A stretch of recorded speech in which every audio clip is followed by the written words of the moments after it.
નમસ્કાર દર્શક મિત્રો, ટીવી18 ન્યૂઝમાં આપનું સ્વાગત છે।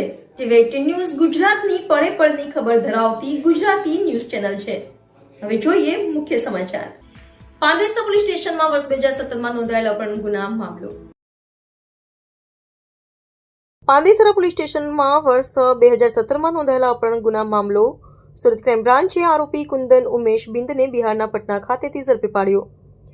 આરોપીએ વર્ષ 2017માં પાંદેસરા ખાતે રહી મજૂરી કામ કરતો હતો। તે દરમિયાન તેણે ફરિયાદીની સગીર વયની દીકરી સાથે પ્રેમ સંબંધ બાંધી તેનું અપહરણ કરી ફરાર થઈ ગયો હતો, જેથી આરોપી વિરુદ્ધમાં પાંદેસરા પોલીસ સ્ટેશનમાં અપહરણ પોસ્કો એક્ટ મુજબનો ગુનો દાખલ થયો હતો, જેથી આરોપી પોલીસથી બચવા છેલ્લા 8 વર્ષથી નાસ્તો ફરતો હતો।